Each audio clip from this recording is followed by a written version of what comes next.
جو مسیحیت پر ایمان رکھتے ہیں، یہودیت پر ایمان رکھتے ہیں، ہندو مت کے ماننے والے ہیں، یا اس زمانے میں ایک بڑی تعداد ان لوگوں کی پیدا ہو گئی ہے جو مذہبی کے معاملے میں بہت سے اعتراضات، اشکالات پیش کرتے رہتے ہیں، تو جب کسی ہستی کو ہم پیغمبر کی حیثیت سے ان کے سامنے پیش کریں گے، اور پیغمبر کی حیثیت سے پیش کیے بغیر دین کی دعوت پہنچائی نہیں جا سکتی، تو وہ سوالات کریں گے۔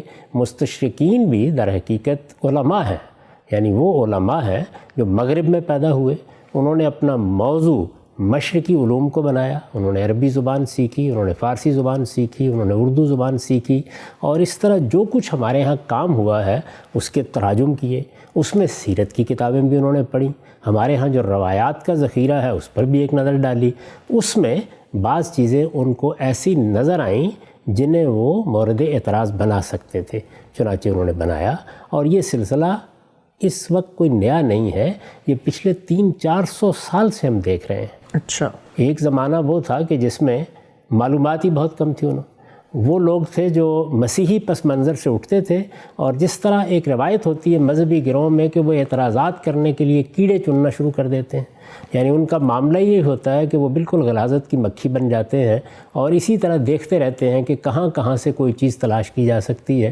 لیکن بتدریج خود استشراق کی اس دعوت میں بھی یا اس روایت میں بھی تبدیلیاں آنی شروع ہوئیں۔ اچھا، یعنی لوگوں کو محسوس ہوا کہ اب علم عام ہو رہا ہے، لوگوں کی رسائی کتابوں تک ہو رہی ہے، تو وہ بھی علمی طریقے سے چیزوں کا جائزہ لینے لگے۔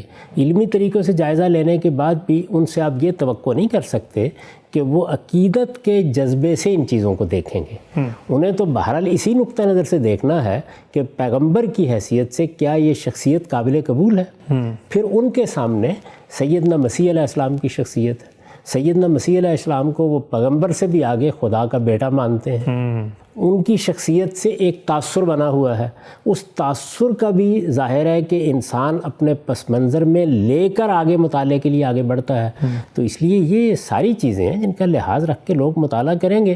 ہم بھی جب مغربی تہذیب کا مطالعہ کرتے ہیں یا مغربی علوم کا مطالعہ کرتے ہیں یا مغرب میں جس طریقے سے ریناسنس کا فکر پیدا ہوا اس کا مطالعہ کرتے ہیں، تو یہی کام ہم بھی کر رہے ہوتے ہیں۔ ہم بھی یہ دیکھ رہے ہوتے ہیں کہ دیکھیے اس ذہن میں خدا کی کیا حیثیت رہ گئی ہے، اس میں انسان کا کیا مقام بن گیا ہے، یہ کائنات کو کس طریقے سے دیکھ رہے ہیں۔ تو یہاں ہمارے مطالعے میں بھی بہت سی چیزیں ایسی ہوتی ہیں جس میں ہم ان کی نیت پر بھی گفتگو کر رہے ہوتے ہیں، ان کے اقدامات پر بھی گفتگو کر رہے ہوتے ہیں، ان کے فلسفیانہ مباحث کو بھی زیر بحث لا رہے ہوتے ہیں، اور اس سے آگے بڑھ کر اس کا جو عملی ظہور سیاست، معیشت، معاشرت میں ہوتا ہے اس پر بات کرتے ہیں۔ تو جس طرح یہ حق ہم کو حاصل ہے ان کو بھی حاصل ہے۔ ہمارا کام یہ ہے کہ ایسے موقعوں پر ان تمام مباحث کے اندر صحیح علمی رویہ اختیار کریں، یعنی اس چیز سے اٹھ کر کہ مغرب کیا ہے، مشرق کیا ہے، انسانیت کی سطح پر چیزوں کو دیکھنا سیکھیں، اور رسالت مآب صلی اللہ علیہ وسلم کا تعارف بھی اسی بلند سطح پر کھڑے ہو کے کرائیں۔ آپ سے بڑی خوبصورت بات آپ نے فرمائی۔ یہ بتائیے گا مجھے کہ ہمارے ہاں چونکہ ایک روایت ہے ہماری، اور ہماری وہ ہیریٹیج ہے، تراث ہے، ہم اس سے ایک لگاؤ بھی رکھتے ہیں، تو کیا ہمارے جو علماء کرام ہیں انہوں نے بھی استشراق کے نظریات کا مطالعہ کیا، کوئی ان کے بھی جوابات دیے؟ اس کی بھی ذرا تھوڑا سا ہمیں نئی نسل کو ذرا رہنمائی کیجیے۔ ہر جگہ ہوا ہے، دیکھیے مصر میں ہوا ہے، عرب میں ہوا ہے، دوسری بعض جگہوں پر ہوا ہے، ہندوستان میں ہوا ہے۔ یہ آپ کو معلوم ہے کہ جب یہاں نئے نئے مسیحی آئے تو ہمارے ہاں علماء نے ان کے ساتھ مناظرے کرنے شروع کر دیے۔ یہ اس زمانے کی روایت تھی، چنانچہ مولانا رحمۃ اللہ کیرانوی اور بعض دوسرے بزرگوں کی بعض غیر معمولی تصنیفات ہیں۔ سر سید نے اصل میں مستشرقین کا جواب دینے کے لیے سیرت کے خطبات دیے، اس کے لیے سفر کیا، ایک بڑی تصنیف ان کے قلم سے نکلی۔ اسی طرح بہت سے دوسرے اہل علم ہیں جو رسالت مآب صلی اللہ علیہ وسلم کی پیشینگوئیوں کے بارے میں، مسیحی مذہب سے تعلق کے بارے میں، اسی طرح استشراق کے اعتراضات کے معاملے میں کتابیں لکھ رہے ہیں۔ یہ سلسلہ اس وقت بھی جاری ہے، اس وقت بھی جاری ہے۔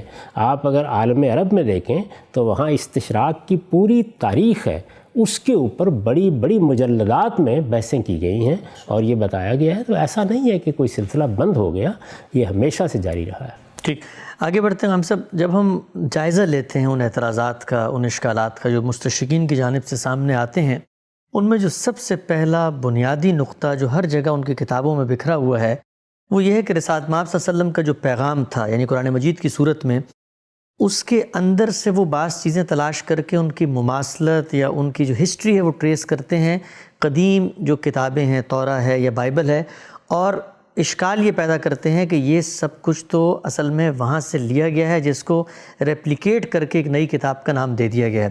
تو یہ مجھے بتائیے گا کہ جب اس نوعیت کا کوئی اعتراض سامنے آتا ہے تو ایک مسلمان کو، بالخصوص وہ جو مذہبی علوم کو پڑھتا ہے اور سوسائٹی میں بیان کرتا ہے، اس کو کس پہلو سے ان چیزوں کو کاؤنٹر کرنا چاہیے؟ یہ ہماری غلطی ہے۔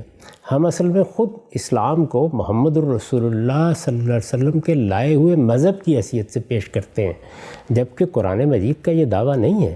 قرآن مجید تو یہ کہتا ہے کہ آدم علیہ السلام سے لے کر محمد الرسول اللہ صلی اللہ علیہ وسلم تک ایک ہی دین پیش کیا گیا، اور یہ اسلام ہے۔ لہٰذا بائبل میں بھی جو تاریخ بیان ہوئی ہے وہ ہماری تاریخ ہے۔ اس سے پہلے جو کتابیں نازل ہوئیں، جیسے تورات نازل ہوئی، جیسے زبور نازل ہوئی، جیسے انجیل نازل ہوئی، انبیاء کو صحائف دیے گئے، یہ سب کے سب اسلام کے صحائف اور اسلام کی کتابیں ہیں۔ اگر آپ اس طرح سے دیکھیں گے تو اصل میں تو قرآن مجید یہ کہہ ہی نہیں رہا کہ یہ کوئی نئے یا انوکھے رسول آ گئے ہیں یا یہ کوئی نئی دعوت لے کر آ گئے ہیں۔ آپ یہ دیکھیے کہ قرآن نے جب تعارف کرایا رسالت مآب صلی اللہ علیہ وسلم کو دین کا، تو یہ بتایا کہ یہ پیغمبر ہے جن کی طرف ہم نے یہ ہدایت بھیجی تھی۔ ٹھیک، اس کی پوری تاریخ بیان کی کہ یہ ہدایت ہم نے آدم علیہ السلام کے زمانے سے دینا شروع کی تھی۔ ٹھیک، پیغمبروں کے نام لے کے یہ کہا، اور اس میں خاص طور پر بنی اسرائیل کے پیغمبر سب کے سب گنوا دیے، اور جگہ جگہ یہ مضمون ہے، اور پھر کہا فَبِہُدَاهُمْ اقتدوا، اب آپ بھی انہی کی ہدایت کی پیروی کریں۔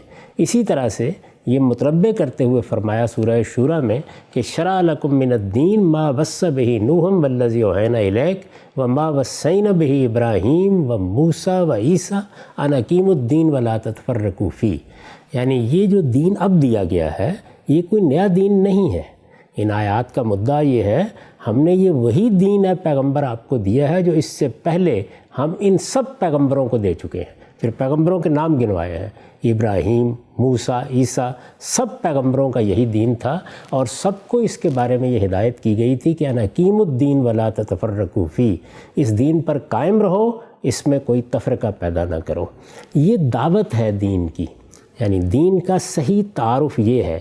چنانچہ اس کو جب آپ اس حیثیت سے پیش کرتے ہیں تو یہاں تو تورات کی چیزیں زیر بحث آئیں گی، انجیل کی چیزیں زیر بحث آئیں گی، زبور کی چیزیں زیر بحث آئیں گی، بنی اسرائیل کی پوری تاریخ زیر بحث آئے گی، اس لیے کہ یہ اسلام کی تاریخ کا ایک اہم واقعہ ہے کہ سیدنا ابراہیم علیہ السلام کے بعد اللہ تعالیٰ نے نبوت کی اسکیم میں تبدیلی کی، اور ان کی ذریت کو، پوری ذریت کو اس کا انتخاب کر کے یہ منصب دیا کہ وہ اللہ کے دین کی اب شہادت دے گی۔ ان کے لیے 2 علاقوں کا انتخاب کیا۔ رسالت مآب صلی اللہ علیہ وسلم بنی اسماعیل میں سے ہیں، ابراہیم علیہ السلام کی اولاد ہیں، اسماعیل ابراہیم علیہ السلامی کے بیٹے تھے۔ یہ جو حرم ہے ہمارا، یہ ابراہیم علیہ السلام کی بنائی ہوئی مسجد ہے جس کی طرف ہم منہ کر کے نماز پڑھتے ہیں۔ تو یہ ایک ہی روایت ہے، اور یہی وجہ ہے کہ جب رسول اللہ صلی اللہ علیہ وسلم نے اپنی دعوت کی ابتدا کی تو شریعت کے معاملے میں بھی آپ کو یہ کہا گیا کہ آپ ملت ابراہیم کی پیروی کریں۔ مسلمانوں کو ہدایت کی گئی کہ اتبعوا ملت ابراہیم حنیفہ، ابراہیم کا دین، ابراہیم کے دین کی روایت، اسی کو لے کر آپ چلیں گے۔ جہاں کہیں کوئی خرابی پیدا ہو گئی تھی اس کی اصلاح کر دی گئی، جو چیز مردہ ہو گئی تھی اسے زندہ کر دیا گیا، اگر کوئی زمانے کی تبدیلی کے ساتھ اضافہ کرنا تھا تو وہ بھی کر دیا گیا، لیکن بنیادی طور پر یہ وہی روایت ہے۔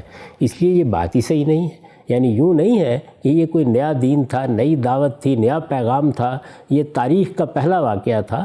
یہ اصل میں انبیاء کی پوری تاریخ کے پس منظر میں کھڑے ہو کر گفتگو ہے تاریخ، تو اس میں تو یہ سب چیزیں زیر بحث آئیں گی، اور ان میں جو تاریخ بائبل میں ہمیں ملتی ہے، اگر کہیں کوئی غلطی ہوئی ہے یا روایت کرنے والوں نے کوئی خرابی پیدا کرتی ہے تو اصلاح بھی کی جائے گی۔ چنانچہ جو لوگ دونوں کا تقابلی مطالعہ کرتے ہیں ان پر یہ حقیقت واضح ہو جاتی ہے کہ قرآن مجید نے 10 مقامات پر اصلاحات بھی کی ہیں، یعنی یہ بتایا ہے کہ اصل واقعہ اس طرح تھا۔ پیغمبروں کے معاملے میں جو ان کی تاریخ میں بعض غلط باتیں مشہور ہو گئی تھیں، ان کے معنی میں بھی صحیح نقطہ نظر کو واضح کیا ہے۔ تو اس لیے یہ معاملہ تو ایسے ہی ہوگا۔ ہم جب اس وقت اسلام پر گفتگو کر رہے ہیں تو کیا آج گفتگو کر رہے ہیں؟ ہمارے پیچھے بھی ایک پوری تاریخ ہے، علم کی ایک تاریخ جو رسالت مآب صلی اللہ علیہ وسلم سے شروع ہوئی، صحابہ کرام نے جس کو آگے بڑھایا، علماء پیدا ہوئے. تو آج ہم جب بات کریں گے تو اس سب سے قطع نظر کر کے بات تو نہیں کریں گے نا، اسی کے حوالے دیں گے. اس میں بہت سی چیزیں ایسی ہوں گی جن کو ہم اسی طرح لے کے چل رہے ہوں گے، کہیں کسی چیز پر تنقید بھی کریں گے. تو بالکل یہی صورت قرآن مجید کی ہے کہ وہ اس پوری ٹریڈیشن، پوری روایت میں کھڑا ہو کر گفتگو کر رہا ہے، اور اس میں جگہ جگہ ان چیزوں کو ریفر کر رہا ہے، ان کے حوالے دے رہا ہے جو اس سے پہلے کی تاریخ پہ بیان ہو چکے ہیں. ٹھیک. ہم صاحب یہ جو آپ نے بات ابھی فرمائی ہے کہ قرآن مجید کی جو پوری دعوت ہے وہ تو وہی الہامی پیغام ہے جس کا آغاز ہوتا ہے سیدنا آدم سے، اور اس کی جو ہدایت کی تکمیل ہے وہ آخری جو پیغمبر بھیجے گئے وہ رسول اللہ صلی اللہ علیہ وسلم ہے. سوال میرا یہ ہے کہ یہ اتنی واضح بات مستشرقین کو کیوں نظر نہیں آ رہی؟ مثلا وہ کیوں نہیں دیکھ رہے کہ ہم تو مسلمان اس وقت تک نہیں ہو سکتے جب تک تورا پر یا بائبل پر یا جو الہامی کتابیں ہیں، پیغمبروں کی روایت ہے، اس پر ایمان نہ لائیں، خدا کی کتابوں پر. تو وہ اس کو اس پہلو سے کیوں نہیں دیکھتے پھر؟ کہ اس کا تعلق بڑی حد تک کسی قوم کے ذہنی پس منظر سے ہوتا ہے. جو جوڈو کرسچن روایت ہے اس میں پہلے تو بنی اسرائیل کے پیغمبر ہیں، اور آپ دیکھیے کہ خود یہود نے سیدنا مسیح علیہ السلامی کو تسلیم نہیں کیا. سیدنا مسیح علیہ السلام کے بارے میں یہ خیال پیدا ہو گیا، اور اسی پر سارے مسیحی علم کلام کی بنیاد ہے کہ اللہ تعالیٰ نے انسان کو جس امتحان میں ڈالا تھا اس میں پہلا گناہ ہو گیا. اب اس کے کفارے کے طور پر اس نے اپنا بیٹا بھیجا. یہ آخری نجات ہے جو انسانوں کے لیے اللہ کی طرف سے قائم کر دی گئی ہے. اب ظاہر ہے کہ اس کے بعد وہ کسی پیغمبر کو کیوں دیکھیں گے؟ اور پھر جب اس پوری روایت سے ہٹ کر بنی اسماعیل میں ایک پیغمبر یا عرب میں ایک پیغمبر کی بات کی جاتی ہے تو یہ ذہنی پس منظر اس کو قبول نہیں کرتا. جب قبول نہیں کرتا تو اس روایت میں رکھ کر اس کو دیکھنے کے لیے بھی تیار نہیں ہوتا. یوں نہیں ہے کہ یہ دیکھنے کا عمل منقطعی ہو گیا، نہیں، اب اہل علم اس پر غور بھی کرنے لگ گئے ہیں، اب اس روایت کے اندر رکھ کر بھی اس کو دیکھنے لگ گئے ہیں. لیکن یہ ایک تدریجی عمل ہے جو دنیا کے ہر علم میں اسی طرح سے ہوتا ہے. پہلے دن یہ توقع بھی نہیں کرنی چاہیے کہ لوگ بالکل صحیح زاویے سے اس کو دیکھیں گے. میں آپ سے پوچھتا ہوں کہ یہ جس بات کی طرف میں ہمیشہ توجہ دلاتا ہوں کہ یہ دین تمام پیغمبروں کا دین ہے، اس کی ابتدا آج سے 1200-1500 سال پہلے نہیں ہوئی. یہ آدم علیہ السلام سے اسی طرح چلا آ رہا ہے. اس میں جو سنت قائم کی گئی ہے وہ بھی اصل میں دین ابراہیمی کی روایت ہے. تو خود ہمارے ہاں لوگ کیا اس کو قبول کر لیتے ہیں؟ نہیں، ایسا ہو جاتا ہے بعض اوقات. اس لیے چیزوں کو واضح کرنے کا یہ عمل جاری رکھنا چاہیے. یہ جس طرح غلطیاں یہاں لگ سکتی ہیں اسی طرح ادھر بھی لگ سکتی ہیں. ٹھیک. اب سر ایک اور ذرا ضمنی پہلو واضح کیجیے گا. عام طور پہ تاثر ہے کہ جو مسیحی علماء ہیں یا جو مسیحی محققین ہیں وہ رسالت مآب صلی اللہ علیہ وسلم کے بارے میں یہ گمان رکھتے ہیں کہ یہ آخری پیغمبر نہیں ہیں، اور جو آخری پیغمبر نے آنا ہے وہ دوبارہ دنیا میں تشریف لائیں گے. یہ بتائیے گا کہ اس میں کوئی تفریق ہے کہ کچھ مسیحی علماء سمجھتے ہیں کہ رسالت مآب صلی اللہ علیہ وسلم پیغمبر تھے لیکن صرف عرب کے لیے تھے؟ اس میں حقیقت کیا ہے؟ نہیں، دیکھیے اس میں مختلف نقطہ نظر ہیں. وہ لوگ بھی ہیں کہ جو مسیح علیہ السلام پر معاملے کو ختم سمجھتے ہیں، اور وہ بھی ہیں کہ جن کا خیال یہ ہے کہ عربوں کے لیے ایک پیغمبر کی ضرورت تھی. زیادہ رسالت مآب صلی اللہ علیہ وسلم کی بعثت وہاں ہوئی. جس طرح مختلف علاقوں میں اللہ تعالیٰ پیغمبر بھیجتے رہے ہیں، ایسے ہی عربوں کے لیے یا بنی اسماعیل کہہ لیجئے، محمد الرسول اللہ کی حیثیت ایک پیغمبر کی تھی. زیادہ تر مسیحی علماء اب اس چیز کو ماننے لگ گئے ہیں. اچھا. یہاں تک کہ خود چرچ بھی اس کو اس حیثیت سے پیش کرتا ہے. بلکہ میں آپ کی خدمت میں عرض کروں کہ قرآن مجید سے یہ معلوم ہوتا ہے کہ خود رسول اللہ صلی اللہ علیہ وسلم کے اپنے زمانے میں یہ بحث ہوئی، اور یہود یا اہل کتاب بھی اس بات پر اصرار کرتے تھے کہ آپ ہم سے یہ نہ منوائیے کہ ہمارے لیے بھی آپ خدا کے پیغمبر ہیں. ہم آپ کو عربوں کے لیے یا امیوں کے لیے یا بنی اسماعیل کے لیے خدا کا پیغمبر مان لیتے ہیں. اچھا. تو یہ معاملہ وہاں پر بھی تھا، یہ جاری ہے. اس وقت بھی بہت سے لوگ ہیں. خود مسلمانوں کے اندر آپ بعض لوگوں کو یہ بحث کرتے ہوئے دیکھیں گے کہ رسالت مآب صلی اللہ علیہ وسلم کی نبوت کو آپ یورپ والوں کے لیے کیوں لازم قرار دیتے ہیں. یہ معلوم ہے کہ یہ فرج جوف شعاع اور اس طرح کے بعض لوگوں کا جو مسلک پیدا ہوا اس میں بعض اہل علم نے یہی نقطہ نظر بیان کرنا شروع کر دیا. تو اس طرح کے مباحث پیدا ہوتے رہتے ہیں. اس میں یہ ہمارا کام ہے کہ ہم ان کو یہ بتائیں کہ رسول اللہ صلی اللہ علیہ وسلم کی بعثت عالم انسانیت کے لیے ہوئی ہے. پوری انسانیت پر خدا نے یہ رحمت فرمائی ہے. یہ در حقیقت اللہ تعالیٰ کا کرم اور اس کی نوازش ہے کہ اس نے آپ پر نبوت کا خاتمہ کیا ہے. آپ کو ایک کتاب دی ہے، وہ کتاب خدا کی حتمی حجت ہے، اور اب قیامت تک سب انسانوں کو خدا کی ہدایت آپ ہی کی وساطت سے ملے گی. ٹھیک. ہم سب آگے بڑھتے ہیں. ہم جب استشراق کی روایت کا مطالعہ کرتے ہیں یا بالعموم آج جو پوسٹ ماڈرن روایت ہے اس کے اندر بھی سوالات اٹھتے ہیں مذہب کے بارے میں، یا وہ شخصیات جو مذہب کے علمبردار ہیں، ان میں سب سے بڑا اعتراض جو کیا جاتا ہے وہ رسول اللہ صلی اللہ علیہ وسلم کی ازدواجی زندگیاں، آپ کی شادیاں جو کہا جاتا ہے کہ غالباً 9 کے قریب تھیں. اور یہ سوال ہم یہ دیکھتے ہیں کہ ہم تو یہ جانتے ہیں، مانتے ہیں کہ رسالت مآب صلی اللہ علیہ وسلم کا کوئی بھی اقدام دین کے خلاف نہیں ہو سکتا، آپ نے جو کچھ کیا وہ ٹھیک کیا، لیکن لوگوں کو جواب دینا پڑتا ہے اور یہ بتانا پڑتا ہے کہ جب شادیاں اتنی بڑی تعداد میں بالعموم انسان کرتے ہیں تو اس کے پیچھے کوئی بشری تقاضا، کوئی جبلی تقاضا، کوئی انسان کی خواہش ہوتی ہے. تو اس معاملے کو میں یہ جاننا چاہوں گا آپ سے کہ حقیقت کی دنیا میں اگر ہم اتر کے ایک ایک معاملے کی تحلیل کریں، رسول اللہ نے شادیاں کیں، کیوں کیں، اتنی زیادہ کیوں کیں، اور عام طور پہ جو کہا جاتا ہے کہ رسول اللہ ہمارے لیے اسوہ حسنہ ہے، نمونہ ہیں، لیکن آپ کے معاملے میں یہ استثناء ہے، ہمیں شادیوں کے بارے میں محدود کر دیا گیا ہے. تو اس پوری بحث کو میں چاہتا ہوں ذرا ابتدا سے آپ تفصیل سے بیان کریں. اللہ کی کتاب اس ساری بحث کو جس طریقے سے پیش کرتی ہے، تھوڑے سے اس کے مقدمات سمجھ لینے چاہیے. جی. شادی انسان کو کیسے کرنی چاہیے؟ ایک ہی عورت سے کرنی چاہیے؟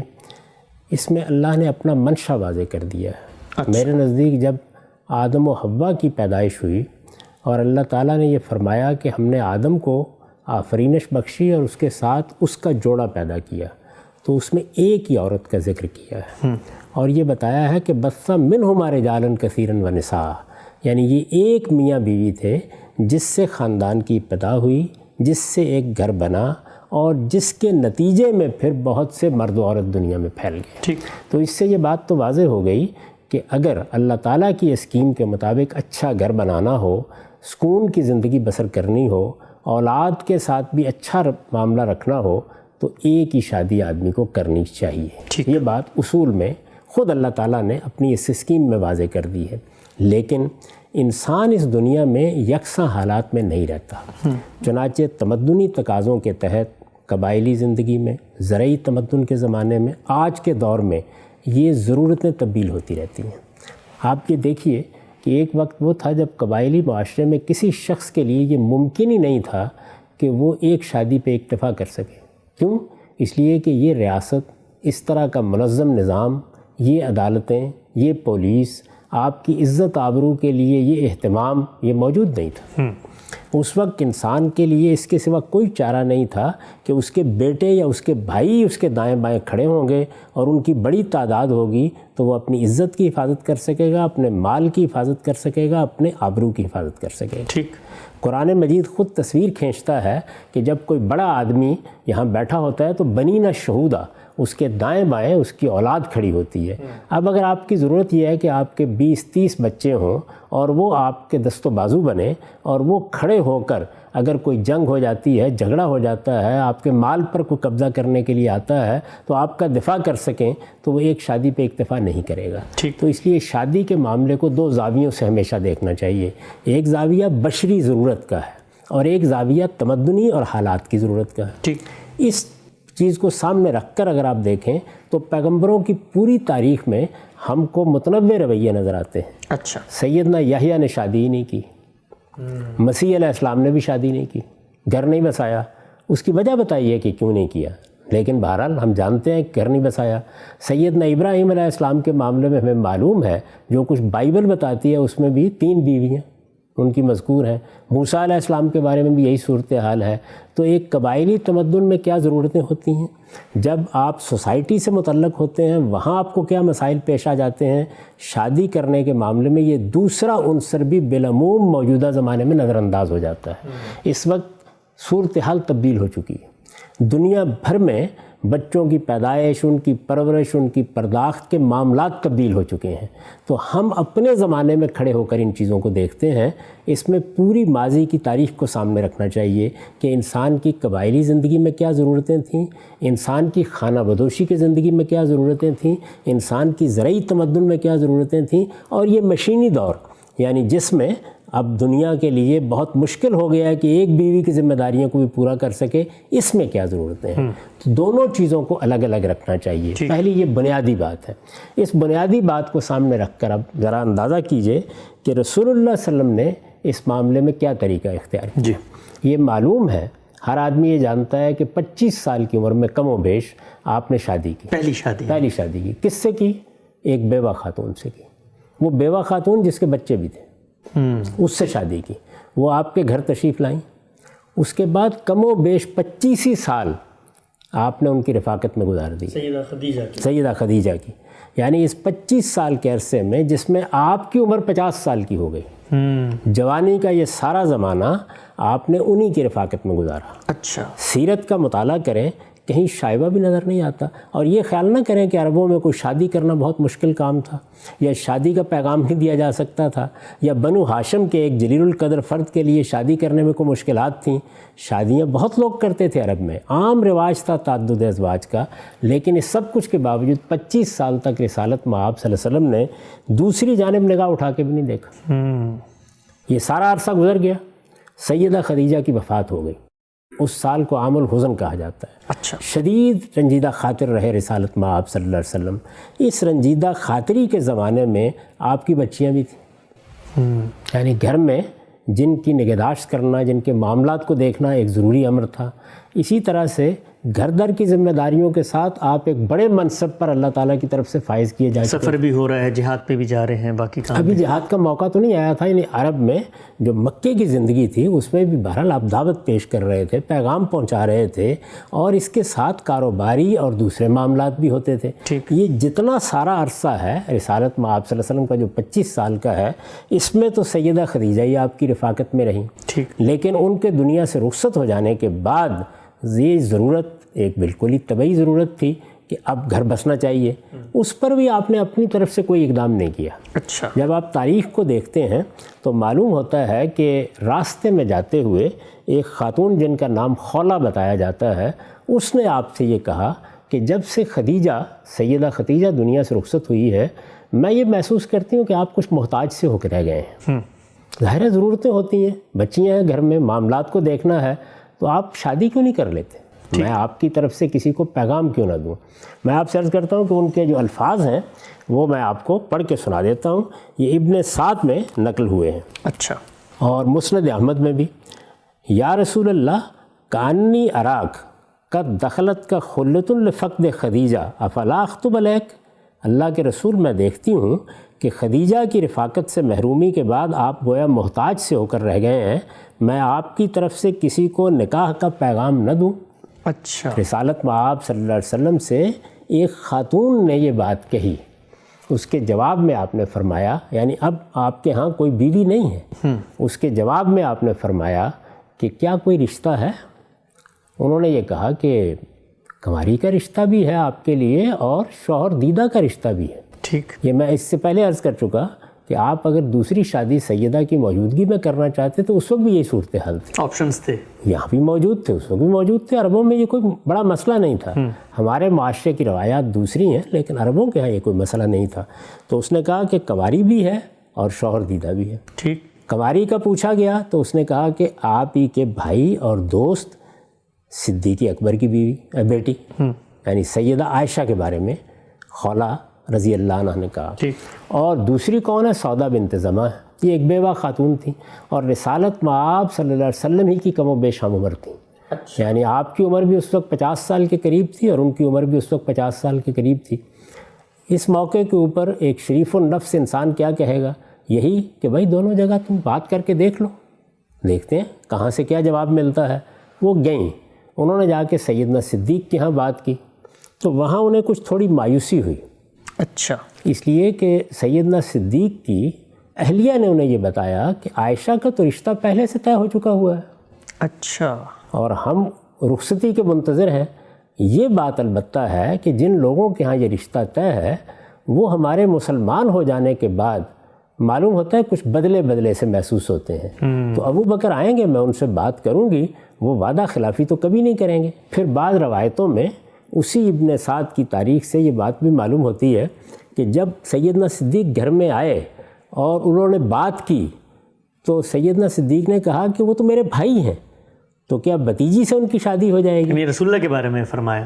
تو اس طرح کے ترددات کا اظہار بھی ہوا۔ ٹھیک، وہ خاتون وہاں سے نکلی اور وہ سودا بنت زمع کے پاس چلی گئیں۔ انہوں نے جا کے ان کو پیغام دیا، وہ پیغام انہوں نے قبول کر لیا۔ ٹھیک. ادھر سیدنا صدیق یہ بات سننے کے بعد ان لوگوں کے ہاں گئے جہاں سیدہ عائشہ کا رشتہ پہلے سے طے تھا، تو انہوں نے رشتہ ختم کرنے کی بات کر دی. اچھا. تو اب یہ ساری بات ہونے کے بعد دونوں جگہ رشتہ منظور ہو گیا. عربوں کی روایات کو پیش نظر رکھیں تو جب آپ نے جا کے پیغام دیا ہے اور 2 جگہ پیغام دیا ہے اور دونوں جگہ پیغام قبول ہو گیا ہے تو اب آپ انکار نہیں کر سکتے. قبائلی زندگی کی روایات، وہاں کی شان کچھ اور ہوتی ہے. ہمارے معاشرے کا معاملہ نہیں. ہمارے یہاں بھی یہ ہے کہ اگر آپ کہیں پیغام دے دیں تو 10 مرتبہ سوچیں گے کہ اب کیا کیا جائے. تو رسالت مآب صلی اللہ علیہ وسلم نے یہ رشتے قبول کر لیے. اس کے بعد کیا ہوا؟ اب آپ کے سامنے یہ سوال تھا کہ ایک طرف ایک کنواری خاتون ہے اور دوسری جانب ایک بیوہ خاتون ہے جن کی عمر کم و بیش 50 سال ہے. آپ غور فرمائیے کہ آپ نے کیا انتخاب کیا. اچھا. گھر میں بچیاں ہیں تو آپ نے سودا بنت زمع کا انتخاب کیا. اچھا. آپ نے فرمایا کہ میں عائشہ سے نکاح کر لیتا ہوں لیکن رخصتی سودا بنت زمع کی ہوگی. 4 سال تک اس کے بعد سودا بنت زمع رضی اللہ عنہا ہی آپ کے گھر میں رہیں.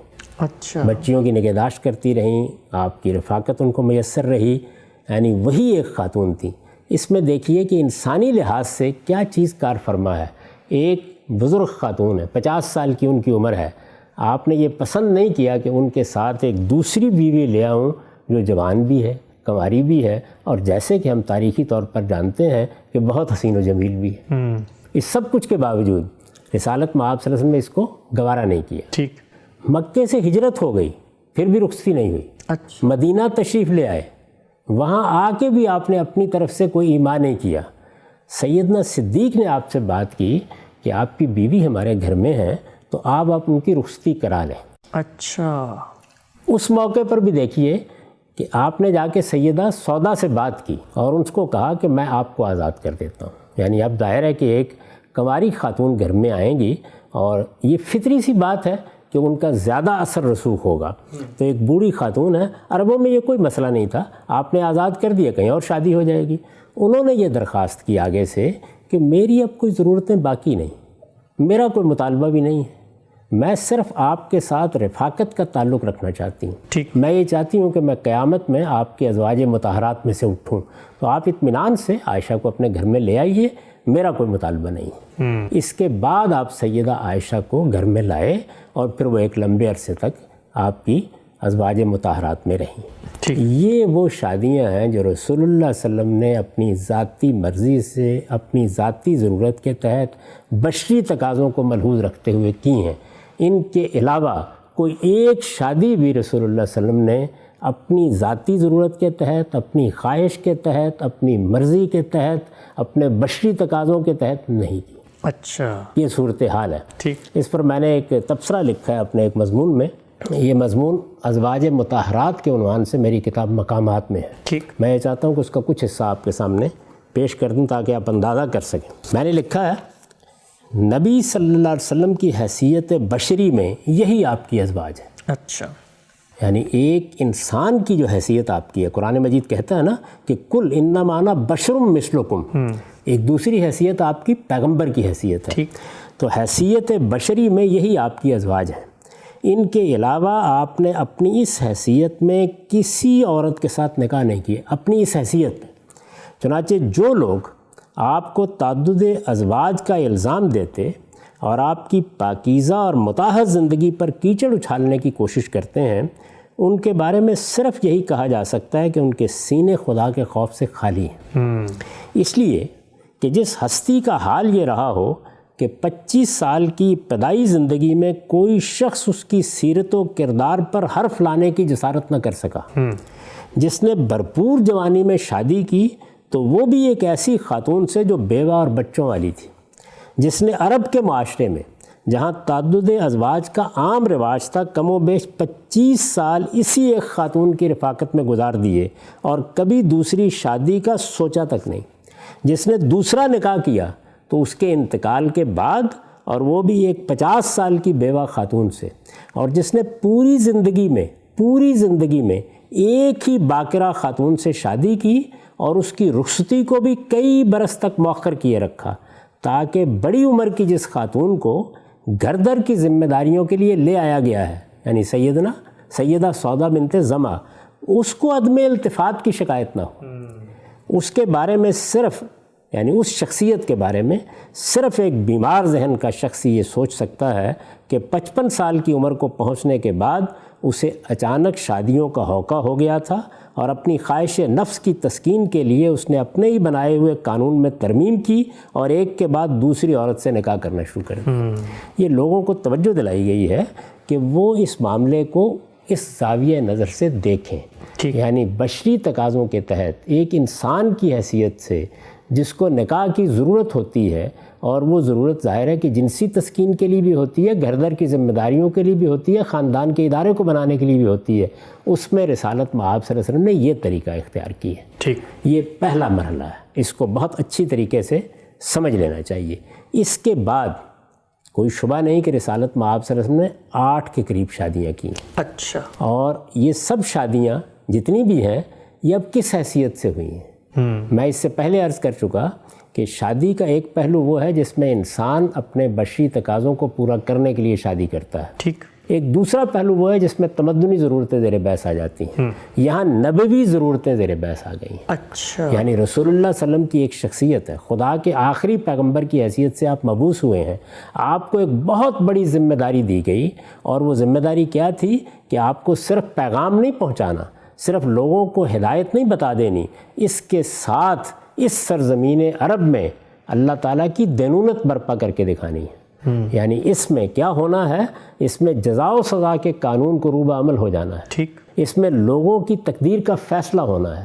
یہ سرزمین عرب ہے جس میں اب یہ طے ہوگا کہ حق کیا ہے اور باطل کیا ہے. اس جد و جہد میں ایک دوسرا پہلو بڑی اہمیت کا حامل ہے. اس سے پہلے جو پیغمبر آتے رہے ان کا یہ معاملہ ہوا کہ 2 3 4 لوگ ان پر ایمان لاتے تھے، یا ایک کشتی کے برابر مسافر آسمان سے عذاب آ جاتا تھا. ٹھیک. اور معاملہ ختم کر دیا جاتا تھا. اس کو قرآن مجید نے بھی بیان کیا ہے نا کہ یا اللہ کے ہاں سے عذاب آئے گا، اور یا کہاں سے آئے گا؟ ہمارے ہاتھوں سے آئے گا. تو یہ جو دوسری صورت تھی ہاتھوں سے عذاب آنا، رسول اللہ صلی اللہ علیہ وسلم کے بارے میں یہ ہوئی. صحابہ کرام کو ایک دارالہجرت مل گیا، ان کی تعداد بھی کافی تھی، وہاں ان کی ایک ریاست قائم ہو گئی. تو اب اللہ تعالیٰ نے فرشتوں کے ذریعے سے عذاب کا قانون روبہ عمل نہیں کیا، بلکہ ان کو یہ کہا کہ یعذبہم اللہ بایدیکم، ہمارے ہاتھوں ہی سے عذاب آئے گا. ہاتھوں سے عذاب آئے گا تو یہ جنگیں بھی ہوں گی، اس میں نشیب فراز بھی آئیں گے، اس میں لوگوں کو تکلیف بھی پہنچے گی، ہجرت کی جائے گی تو گھر بھی چھوڑنے پڑیں گے. تو یہ جو سارے دعوت کے، ہجرت کے، انذار کے مراحل ہیں، پھر اس کے بعد برات کے، پھر اس کے بعد اقدام، پھر جنگیں، پھر اس کے نتائج، یہ ساری جد و جہد بھی آپ کو کرنا تھی. ٹھیک. اس جد و جہد کو سامنے رکھ کر اب آپ یہ دیکھیے کہ کیا ضرورتیں پیش آ گئیں. جی. یعنی وہ اصول سامنے رکھیں کہ بشری تقاضے شخصی ہوتے ہیں. یعنی مجھے شادی کرنی ہے، مجھے گھر بسانا ہے، میری یہ اور یہ ضرورتیں ہیں. اس میں نے آپ سے عرض کر دیا کہ کسی دوسری عورت کی طرف آپ نے آنکھ اٹھا کے بھی نہیں دیکھا. 25 سال تک ایک ہی خاتون کے ساتھ رفاقت رہی، اور جب دوسرا فیصلہ کیا تو وہ بھی ایک بیوہ خاتون کے حق میں کیا، وہ بھی کسی اور کے انیشیٹو پہ، اور وہ بھی کسی دوسرے کے توجہ دلانے کے اوپر کیا. اور جب وہ گھر میں آئیں، یعنی سیدہ عائشہ گھر میں آئیں، تو پہلی بیوی کے پاس یعنی سیدہ سودا کے پاس جا کے ان کو پیشکش کی کہ میں آپ کو آزاد کر دیتا ہوں، تاکہ کسی کے لیے سود کا مسئلہ نہ پیدا ہو. تو رسالت مآب صلی اللہ علیہ وسلم نے بشری تقاضوں کو پورا کرتے ہوئے اس ایک ایک چیز کا لحاظ رکھا جس کے لیے آج لوگ تقریریں کرتے ہیں. اب نبوی ضرورتیں، یعنی میں نے عرض کیا تمدنی ضرورتیں، جیسے اس سے پہلے ہم نے دیکھا قبائلی معاشرے کی اپنی ضرورتیں تھیں، اسی طرح سے زرعی معاشرے کی اپنی ضرورتیں تھیں. تو یہاں یہ کیا ضرورتیں پیش آ گئیں؟ رسول اللہ کے مشن کی ضرورتیں. ٹھیک. جس چیز پر آپ مبعوث ہیں، جو کام آپ کے سپرد کیا گیا ہے. دیکھیے اس کو قرآن مجید بیان کرتا ہے کہ رسول اللہ صلی اللہ علیہ وسلم صرف لوگوں کو دعوت پہنچانے نہیں آئے، بلکہ اس سے آگے بڑھ کر هو الذی ارسل رسولہ بالہدی والدین الحق لیظہرہ علی الدین کلہ، یعنی اللہ تعالیٰ نے اس پیغمبر کو اس لیے بھیجا ہے تاکہ اس سرزمین عرب میں دین کا غلبہ قائم کر دیا جائے. قرآن مجید سے معلوم ہوتا ہے کہ ایک طرف رسول اللہ صلی اللہ علیہ وسلم کی قیادت میں ایک حزب اللہ وجود میں آئی، اللہ کی جماعت، اور دوسری جانب حزب الشیطان. ان کے مابین ایک معرکہ ہوا ہے. اس معرکے سے کچھ مسائل پیدا ہوئے، وہ مسائل ہیں جن کو سامنے رکھ کر حضور نے پھر شادیاں کی. اچھا. یعنی پہلے تو یہ بنیادی بات سمجھ لیجئے. ٹھیک. اب یہ کہ یہ سب معاملات کیا ہوئے، اس میں سب سے پہلے یہ دیکھیے کہ 2 جنگیں پیش آ گئیں، بدر کی جنگ، احد کی جنگ. جی یہ دونوں جنگیں رسول اللہ صلی اللہ علیہ وسلم کی طرف سے انیشیٹ نہیں کی گئیں. یعنی دونوں جنگوں میں آپ یہ جانتے ہیں کہ قریش حملہ آور ہوئے, جی بدر میں بھی وہ حملہ آور ہوئے, احد میں بھی وہ حملہ آور ہوئے, لیکن احد کی جنگ میں خاص طور پر, بدر میں بھی لوگ شہید ہوئے, احد کی جنگ میں خاص طور پر 70 کے قریب صحابہ بتایا جاتا ہے کہ شہید ہو گئے. اس سے وہ مسئلہ پیدا ہوا کہ عورتیں بیوہ ہو گئیں, بچے یتیم ہو گئے. ایک چھوٹی سی بستی, ہجرت کر کے لوگ آئے ہیں, ایک جنگ درپیش ہو گئی, اس جنگ سے ایک مسئلہ پیدا ہوا. یہ مسئلہ ہے کہ جس میں اللہ تعالیٰ نے توجہ دلائی, اور وہ قرآن مجید کی سورہ نساء میں ہے, یہ توجہ دلائی کہ ان معصوم یتیموں کی اب پرورش و پرداخت تمہاری ذمہ داری ہے. یتیموں کے حقوق بیان کیے, ان کے معاملات کیسے دیکھنے ہیں وہ بیان کیا, اور اس میں یہ تجویز فرمایا کہ اگر تم یتیموں کے معاملے میں انصاف نہیں کر سکو گے, ان کی سرپرستی کے حقوق ادا نہیں کر سکو گے, تو زیادہ اچھا یہ ہے کہ ان کی ماؤں یا بہنوں سے شادیاں کر لو, ٹھیک, تاکہ وہ تمہارے گھر میں آ جائیں, تمہاری سرپرستی میں آ جائیں. یہ آپ جانتے ہیں کہ یہ کوئی آسان کام نہیں ہوتا کہ آپ کسی دوسرے گھر میں جا کے معاملات کو دیکھیں یا دوسرے گھر میں جا کے کاروبار کو دیکھیں. تو ان کی ضرورتوں کو پورا کرنے کے لیے یہ اللہ تعالیٰ کی طرف سے ترغیب دی گئی. یعنی لوگوں سے کہا گیا وہ آگے بڑھیں. جیسے سیلاب آ جائے, جیسے کوئی طوفان آ جائے, تو آپ کہتے ہیں نا کہ لوگ آگے بڑھیں اور اپنی خدمات پیش کریں. یہ آپ کو معلوم ہے کہ یہی صورتحال جب دوسری جنگ عظیم ہوئی یا پہلی جنگ عظیم ہوئی تو یورپ میں پیش آ گئی. بہت بڑے پیمانے پر عورتیں بیوہ ہو گئیں, اسی طرح سے بچے یتیم ہو گئے. تو اس میں اللہ تعالیٰ نے یہ فرمایا کہ لوگ آگے بڑھیں. جب اللہ تعالیٰ یہ بات کر رہے ہوں گے, زمین پر خدا کا پیغمبر ہوگا, لوگوں سے کہا جا رہا ہوگا کہ اپنی بیویوں کے ہوتے ہوئے تم 2-2, 3-3, 4 عورتوں کی سرپرستی کرو, ان بیوہ عورتوں کی سرپرستی کر کے ان کے یتیموں کے سر پر ہاتھ رکھو, تو اس میں سب سے پہلے کس کو لبیک کہنا چاہیے؟ جس کا مشن ہے. سب سے پہلے کس کو آگے بڑھنا چاہیے؟ تو رسول اللہ صلی اللہ علیہ وسلم نے سب سے پہلے آگے بڑھ کے بعض خواتین سے, یعنی ان خواتین سے جن کے شوہر رخصت ہو گئے تھے اس کشمکش میں, وہ بیوہ ہو گئی تھیں, ان کے بچوں کو سرپرستی کی ضرورت تھی, اس تمدنی ضرورت کے تحت, اس انسانی ضرورت کے تحت 3 خواتین سے شادیاں کی. اچھا, اب میں آپ سے یہ عرض کرتا ہوں کہ اس میں معاملے کی نوعیت کیا ہوئی, اس کو بھی آپ یہ دیکھ لیجئے. میں نے اپنے اسی مضمون میں اس کو بیان کیا ہے اور اس کی تمہید یہاں سے اٹھائی ہے, اس کو بھی سن لیجئے. اس میں شبہ نہیں کہ اپنی زندگی کے آخری 8 برسوں میں آپ نے مزید 8 خواتین سے نکاح کیا. یعنی پہلے کا معاملہ بالکل وہی ہے, آخری 8 برسوں میں مزید 8 خواتین سے نکاح کیا, اور اس کے لیے ایک خصوصی قانون بھی نازل کیا گیا. اچھا, قرآن مجید میں ہے وہ, اس کا میں آگے چل کے ذکر کروں گا. لیکن یہ نکاح, یعنی اب جن نکاحوں پر ہم بات کر رہے ہیں, یہ نکاح نہ بشری حیثیت میں کیے گئے, نہ اپنی خواہش نفس سے, اور نہ خواہش نفس کی تسکین کے لیے. ٹھیک, ان میں سرے سے یہ چیز ہی زیر بحث نہیں. ذمہ داری ہے. میں بتا چکا کہ رسول اللہ کی ذاتی زندگی کو دیکھیں وہ کیا ہے, آپ کے ذاتی فیصلوں کو دیکھیں کیا ہے, سیدہ خدیجہ کے ساتھ آپ کی رفاقت کو پڑھیں, اس کے بعد آپ نے جو فیصلے کیے ان کو دیکھیں. کوئی شخص یہ باور کر سکتا ہے؟ ایسا کچھ بھی نہیں ہوا, بلکہ اب گویا پیغمبر کی حیثیت سے جو آپ کی ذمہ داریاں ہیں ان کو پورا کرنے کا وقت آ گیا. بلکہ خدا کے آخری پیغمبر کی حیثیت سے اپنی منصبی ذمہ داریوں سے عہدہ برا ہونے کے لیے, اور خدا کے حکم پر, یعنی یہاں خدا کے حکم پر یا اس کے ایما سے کیے گئے تھے. اللہ تعالیٰ چاہتے تھے کہ یہ نکاح کیے جائیں. ٹھیک, جن خواتین کے ساتھ یہ مسئلہ پیش آ گیا ہے, اب دیکھیے آسمان کا پروردگار بھی رب العالمین ہے, رسول اللہ بھی رحمت للعالمین ہے. یعنی اللہ تعالیٰ کو فکر ہے اس بات کی کہ میرے پیغمبر کی دعوت کے نتیجے میں یہ عورتیں بیوہ ہو گئی ہیں, یہ بچے یتیم ہو گئے ہیں, ان کا کیا ہوگا. کوئی سلیم الطبع آدمی جس نے تعصبات کو الگ رکھ کر کبھی اس معاملے کو سمجھنے کی کوشش کی ہے, اس حقیقت کا انکار نہیں کر سکتا. اس کے بعد اب میں نے بدر و احد کا حوالہ آپ کو دیا اور یہ بتایا کہ اس میں اللہ تعالیٰ کی طرف سے باقاعدہ ترغیب دی گئی. یہ قرآن مجید میں ہے, فَإِنْ خِفْتُمْ أَلَّا تُقْسِطُوا فِي الْيَتَامَىٰ فَانكِحُوا مَا طَابَ لَكُم مِّنَ النِّسَاءِ مَثْنَىٰ وَثُلَاثَ وَرُبَاعَ. ٹھیک, سب مسلمانوں کو ترغیب دی گئی. سب سے پہلے رسالت مآب صلی اللہ علیہ وسلم نے اپنے آپ کو پیش کیا. چنانچہ 3 بیوہ خواتین سے آپ نے شادی کر لی. یہ 3 خواتین کون ہیں؟ حفصہ بنت عمر ہیں, سیدنا عمر کی بیٹی, زینب بنت خزیمہ ہے, اور ام سلمہ بنت ابی امیہ ہے. ٹھیک, یہ تینوں کی تینوں. تو اب ضرورت کیا پیش آ گئی؟ یعنی جنگوں کے نتیجے میں بیوہ ہونے والی عورتوں کو اور ان کے بچوں کو سرپرستی فراہم کرنا. یہ دوسرا مرحلہ ہے. ٹھیک. یعنی 8 شادیوں میں سے 3 یہ 3 ہے، 5 باقی تو میں نے آپ سے عرض کر دیا نا. یعنی ہم سیدہ خدیجہ کا معاملہ دیکھ چکے، سیدہ سودا بنت زمعہ کا، سیدہ عائشہ کا معاملہ دیکھ چکے. اس کے بعد ایک اور مسئلہ پیش آ گیا، اور وہ مسئلہ کیا تھا؟ وہ مسئلہ یہ تھا کہ سوسائٹی میں سب سے بڑی اگر کوئی مصیبت تھی تو وہ غلامی کی مصیبت تھی. یعنی جس طرح آج کے زمانے کی بعض مصیبتیں ہیں، اسی طرح کی ایک بڑی مصیبت یہ تھی.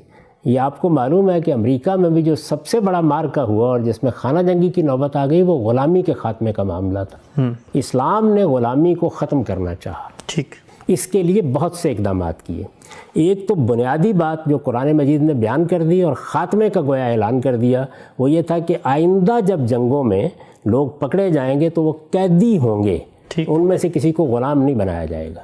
اور جب ان کی رہائی کا معاملہ ہوگا تو 2 ہی صورتیں ہوں گی، فَإِمَّا مَنًّا بَعْدُ وَإِمَّا فِدَاءً. یعنی یا ان کو احسان کے طور پر رہا کر دیا جائے گا، اور یا دوسری صورت یہ ہوگی کہ آپ فدیہ لے لیں گے، یعنی تبادلہ کر لیا، کچھ رقم لے لی. اس طرح قیدیوں کے معاملے میں جب قرآن نے یہ کہہ دیا تو گویا غلامی کا یا ان کو قتل کرنے کا یہ معاملہ ہمیشہ کے لیے ختم ہو گیا. ٹھیک. غلامی کے خاتمے کے لیے یہ پہلا مرحلہ تھا، یعنی جس میں ایک بنیادی اقدام کیا گیا. اس بنیادی اقدام کے بعد ایک دوسری چیز تھی، وہ یہ کہ آپ نے غلامی کا دروازہ تو بند کر دیا، آئندہ غلام نہیں بنائے جائیں گے، لیکن موجود غلاموں کا کیا کیا جائے؟ تو موجود غلام پستی میں گرے ہوئے تھے. عورتیں تھیں جن کی کوئی حیثیت نہیں تھی. سوسائٹی میں لوگوں کی حیثیت کو بحال کرنا، ان کو برتری کے مقام پر لانا، برابری کی سطح پر لانا، یہ ایک حکم سے نہیں ہوتا.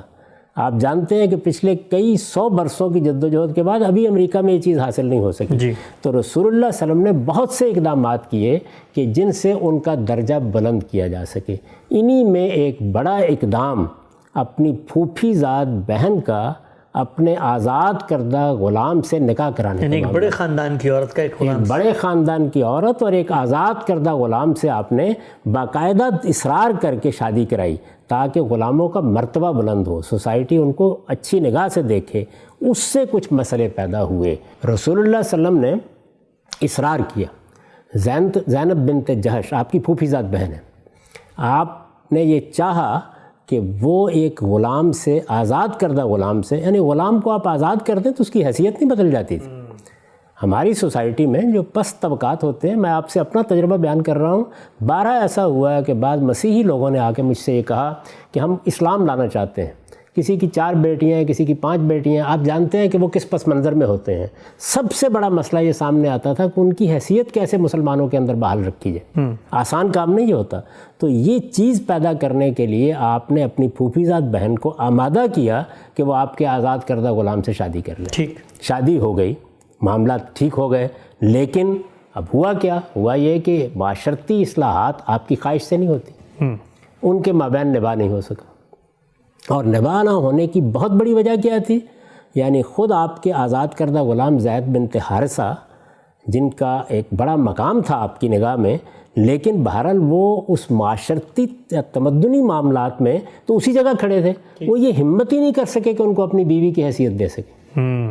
یعنی ان کا معاملہ یہ ہے کہ ان کے بارے میں یہ معلوم ہوتا ہے، اور قرآن مجید نے بھی اس کی کم و بیش تصریح کر دی ہے، 1 سال شادی رہی، 1 سال کے دوران میں بیوی سے کوئی تعلق ہی نہیں پیدا کر سکتے. اچھا بلکہ ان کے بارے میں بعض روایتوں سے یہ معلوم ہوتا ہے کہ جب رسول اللہ صلی اللہ علیہ وسلم نے انہیں بعد میں ایک پیغام دینے کے لیے بھیجا تو وہ ان کو دیکھ کر، یعنی ان کی عظمت اور شان کے سامنے، جو عرب خواتین کا ایک خاص مقام ہوتا تھا، بات کرنے کی جسارت نہیں کر پا رہے. اچھا. اس طرح کی صورتحال پیدا ہو گئی. تو آپ ظاہرہ آپ کے سامنے یہ سوال آیا بار بار کہ وہ ان کو طلاق دینا چاہتے ہیں. اب دیکھیے مسئلہ کتنا سنگین ہو گیا. ایک خاتون کو آمادہ کیا گیا کہ وہ اس غلامی کے ادارے کے معاملے میں آپ کی اصلاحات کا حصہ بنے. انہیں آمادہ کیا گیا کہ وہ شادی کریں. عرب کے معاشرے میں یہ شادی کوئی آسان کام نہیں تھا. شوہر کی حیثیت سے انہیں قبول کرنا کوئی آسان کام نہیں تھا. وہ آمادہ ہو گئیں، شادی میں نباہ نہیں ہوا، اور اب اس کے بعد ایک اور داغ اپنے ماتھے پر لگا کے واپس آ جائیں کہ ان کو طلاق دے دیجیے.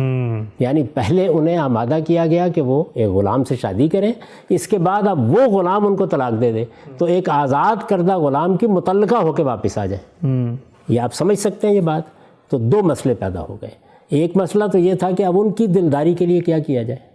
رسالت میں آپ صلی اللہ علیہ وسلم روک رہے ہیں، بار بار کہہ رہے ہیں. قرآن مجید کہتا ہے کہ آپ نے اللہ تعالیٰ کا منشا جاننے کے باوجود بھی بار بار انہیں تلقین کی کہ طلاق نہ دو. ٹھیک. لیکن بہرحال وہ صورتحال ایسی تھی یہاں تک کہ طلاق ہو گئی. اب ان کے بارے میں یہ تاثر تھا لوگوں میں کہ وہ آپ کے منہ بولے بیٹے ہیں. ٹھیک. یعنی چونکہ آپ بہت محبت کرتے تھے، آپ ہی کے پاس وہ رہے تھے، اور اس سے پہلے غلامی میں بھی اور اس کے بعد بھی، تو لوگوں میں یہ عام تاثر تھا کہ وہ منہ بولے بیٹے ہیں. بلکہ ان کو زید بن محمد لوگ بعض موقعوں پر کہہ دیتے تھے. ٹھیک. عربوں میں منہ بولے بیٹے کی متعلقہ کے ساتھ شادی کا کوئی سوال ہی نہیں تھا. ٹھیک. لیکن قرآن مجید اس رسم کو بھی ختم کر دینا چاہتا تھا. اللہ تعالیٰ کے آخری پیغمبر کی حیثیت سے یہ آپ کی ذمہ داری تھی کہ اگر کوئی غلط رسم ہے یا کوئی حرمت حلت کے معاملے میں خرابی ہے تو اس کو ہمیشہ کے لیے دور کر دیں. تو ایک طرف یہ کہ ایک خاتون کی دلداری ہونی چاہیے، دوسری طرف یہ کہ اس رسم کا خاتمہ ہونا چاہیے. رسالت میں آپ صلی اللہ علیہ وسلم تیار نہیں ہوئے. ٹھیک. آپ گریزاں ہیں، بار بار یہ کہہ رہے ہیں. اللہ تعالیٰ نے فیصلہ سنا دیا. سورہ احزاب میں وہ فیصلہ ہے کہ آپ کیا کر رہے ہیں، آپ خدا کے پیغمبر ہیں، آپ کو اپنی ذمہ داریاں پوری کرنی ہیں.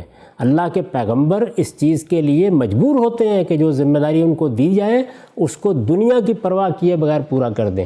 اس میں ملامت کرنے والوں کی ملامت کا کیا سوال ہے؟ آپ آگے بڑھیے اور ذمہ داری کو پورا کیجئے. ہم نے آپ کا نکاح خود کر دیا. اچھا. اب آپ اندازہ کر سکتے ہیں کہ ایک پیغمبر کی ذمہ داریوں کی نوعیت کیا ہے. یعنی انتہائی گریز کے باوجود بہرحال اللہ کے اس حکم کے سامنے سر تسلیم خم کرنا پڑا آپ کو، اور یہ شادی ہو گئی. تو اس سے پہلے میں نے عرض کیا کہ 3 شادیاں وہ ہیں جو یتیموں اور بیواؤں کے مسئلے کے ذیل میں کی گئیں، اور اس میں دونوں چیزیں پیش نظر ہیں. یعنی اصلاحات کے لیے ایک خاتون کا جو معاملہ ہوا، جس طرح ان کی عزت نفس مجروح ہوئی، جس طریقے کے ایک ٹراما سے وہ گزریں، یعنی ان کے ساتھ جو معاملہ ہوا، تو اس میں ان کی دلداری مقصود ہے. اور دوسری جانب اللہ تعالیٰ کے پیش نظر یہ اصلاح ہے کہ منہ بولے بیٹے سے نکاح کے معاملے میں عملی اصلاح کر دی جائے. کیونکہ اس طرح کی چیزیں جتنی ہوتی ہیں یہ محض چند الفاظ سے ختم نہیں ہوتی، ان کی نوعیت سوسائٹی کی ٹیبوز کی ہوتی ہے. اس میں عملی اقدام ہی کرنا موضوع ہوتا ہے. دونوں چیزوں کو سامنے رکھ کر اللہ تعالیٰ نے فیصلہ سنا دیا، اور اللہ تعالیٰ کے فیصلے پر سر تسلیم خم کرتے ہوئے رسالت میں آپ صلی اللہ علیہ وسلم نے یہ شادی. یعنی یہاں بھی آپ کا انیشیٹو نہیں تھا، کوئی چیز نہیں سرے سے. یعنی میں تو آپ سے عرض کر رہا ہوں کہ خود قرآن مجید یہ بتا رہا ہے، تاریخ بتا رہی ہے کہ آپ اس معاملے میں اصرار کرتے رہے کہ وہ طلاق نہ دیں، معاملہ نب جائے. یعنی چونکہ یہ اقدام آپ نے کیا تھا تو نباہ کی انتہائی کوششوں کے باوجود اس میں کامیابی نہیں ہوئی. تو اس لحاظ سے گویا آپ یہ کہہ سکتے ہیں کہ 3 وہ اور یہ چوتھی شادی ہے. اس کے بعد پھر اللہ تعالیٰ نے اسی موقع پر ایک پورا قانون نازل کیا ہے قرآن مجید میں، اور اس میں یہ بتایا کہ پیغمبر کی حیثیت سے آپ کی کچھ ذمہ داریاں ہیں، آپ کے ساتھ کچھ معاملات متعلق ہیں، آپ نے یہاں ایک جد و جہد کی ہے. اس لیے نکاح کے معاملے میں آپ کے لیے وہ ضابطے نہیں ہوں گے جو عام لوگوں کے لیے ہیں، اور آپ آگے بڑھیں اور اس معاملے میں اب یہ سمجھ لیں کہ اس خصوصی قانون کے تحت آپ کو اور شادیاں بھی کرنی پڑ سکتی ہیں.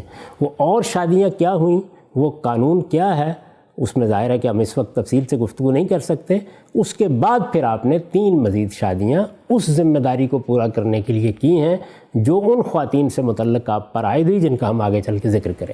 ٹھیک. ہم سے ہمارا وقت یہاں پر ختم ہوتا ہے. رسول اللہ صلی اللہ علیہ وسلم کی شادیوں کے حوالے سے ناظرین کرام گفتگو جاری تھی. جو اعتراضات بالعموم مستشرقین کی جانب سے اٹھائے جاتے ہیں ان کا بہت تفصیل سے ہم نے تاریخ کی روشنی میں، علم اور عقل کے مسلمات کی روشنی میں جائزہ لیا اور جاننے کی کوشش کی کہ رسول اللہ صلی اللہ علیہ وسلم نے اپنی بشری حیثیت میں جو نکاح کیے وہ کون کون سے تھے، اس کا کیا پس منظر تھا، کیا سینیریو تھا، اور رسول اللہ صلی اللہ علیہ وسلم کی جو منصبی حیثیت ہے، اللہ تعالیٰ نے آپ کو ایک مشن پر مامور کیا تھا، اس کی ضروریات اور تقاضے کیا تھے، اس کے تحت آپ نے کون کون سے نکاح کیے. یہ موضوع ابھی جاری ہے، اور رسالت صلی اللہ علیہ وسلم کی شادیوں کے حوالے سے اور بھی بہت سارے سوالات ہیں جو ہم غامدی صاحب سے انشاءاللہ آئندہ نشست میں پوچھیں گے. میزبان محمد حسن الیاس کو اجازت دیجیے. اللہ حافظ.